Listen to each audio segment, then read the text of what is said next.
Hello, thank you for tuning in. This is Jasmine Taksham. Today, I would like to share something that is not quite what I have been sharing.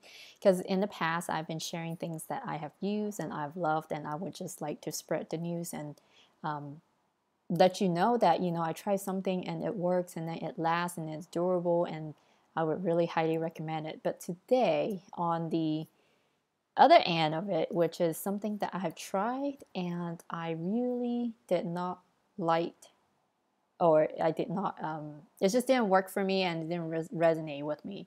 So I just really wanted to spread the words and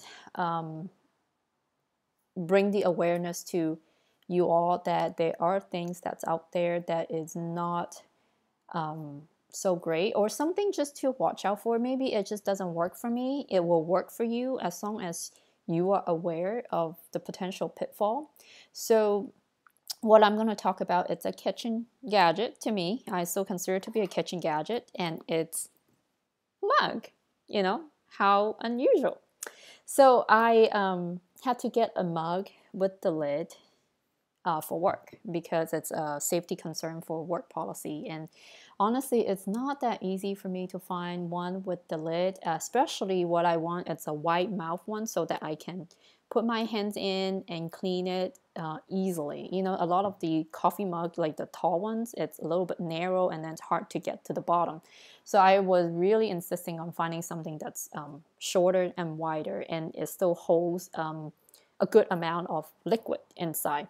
So I found one. I'm not going to disclose where I get it from, but I found one, and it comes with a lid like this, and it's like had the spouts, it open and close, and I thought it was perfect. I have the lid, I have the mug, and it's wide enough. It fits all the criteria that I'm looking for. So in maybe about 6, 9, or 12 months into it, I started noticing that the water that I have in my mug has a little bit black spots in it. And I'm like, that's interesting. I was like, maybe it's coffee grinds.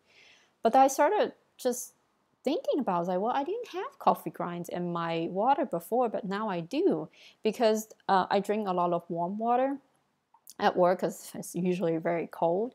And the only hot water that I can get is through a coffee machine. And then I kind of mix it into warm and things like that. So to keep me warm, right, in the office. And so I started thinking about, I was like, well, that doesn't seem right, because I just never have coffee grinds in my water, and now I do. And normally the water would taste a little bit like coffee if I have the coffee grind. So I'm like, So I don't know how long it took me, but it took me maybe a day or two or a week to realize it is from the lid. Now you can see it's all black, right? So the black stuff hiding in the black, it's not that obvious. So I drink tea. I don't drink coffee anymore, but I drink tea, and sometimes I put a little bit of sugar and a little bit of a coconut cream in it. And of course, I filled it up, and then I will put my lid on, and I walk to my office, from the kitchen to the office, to my office. Yep. So of course, the sugary liquid get into the gap, and because it's black, and I didn't notice. I would rinse it, I would just put it back. I didn't even bother to look until then. I'm like, I see all this like gunk that's stuck in between, and if you move it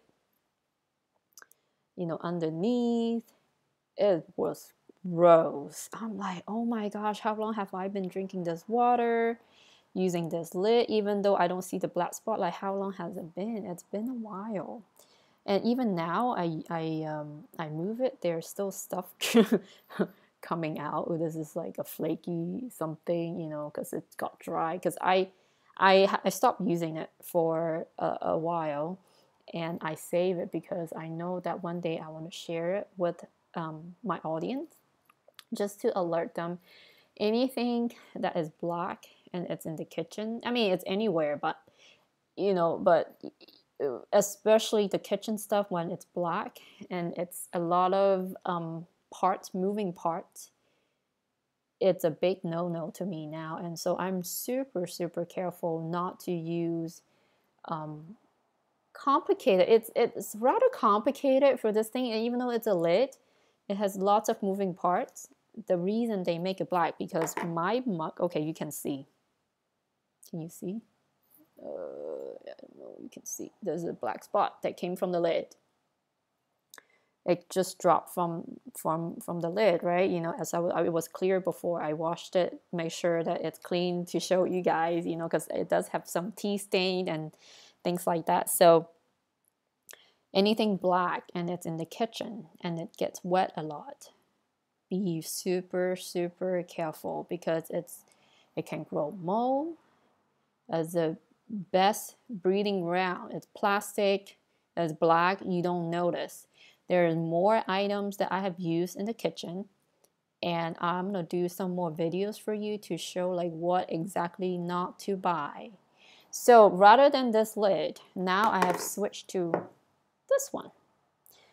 It fits, it just fits. I mean, I'm kind of lucky. And as long as I'm really careful bringing, like, you know, because it's like silicone lid. I know it's not the greatest, but you know, that's all I have right now. You know, it's still kind of plasticky.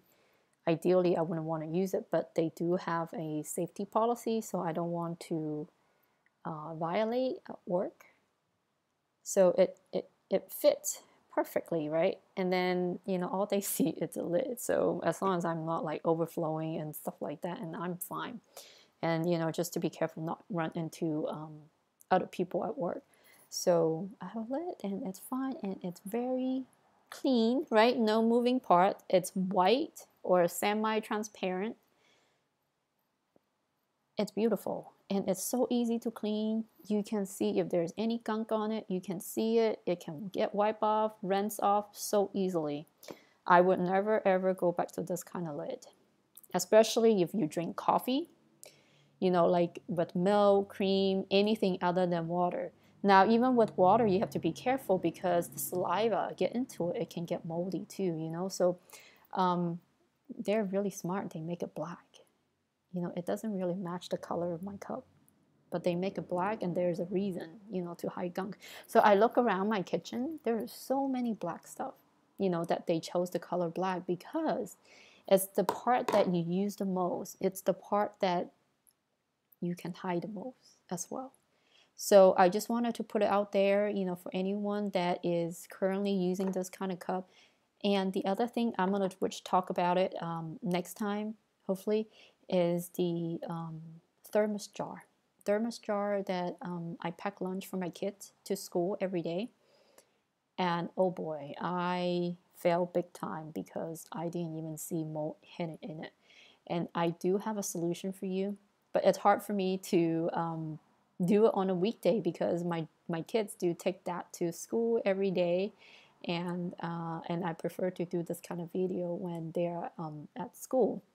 So I do want it to do it someday, and maybe I'll pack them pizza or something so I can have one that stays at home, and I can do a product review video and telling you exactly what not to buy and what to opt for instead, because that would change, that would totally change, I would say, you know, your kid's health or your health, because, you know, can you imagine eating mold every day?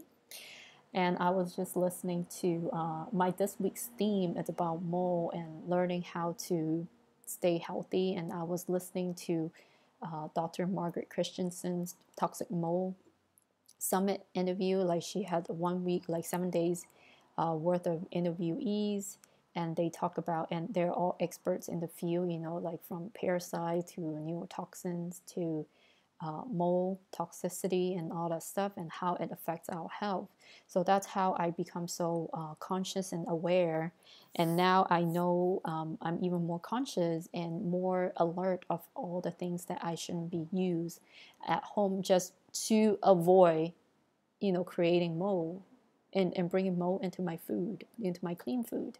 So I'm gonna leave you with that, and stay tuned for more recommendations and awareness that I wanted to bring to you all. And I hope you enjoyed this little short video of informative to watch out for those lids, you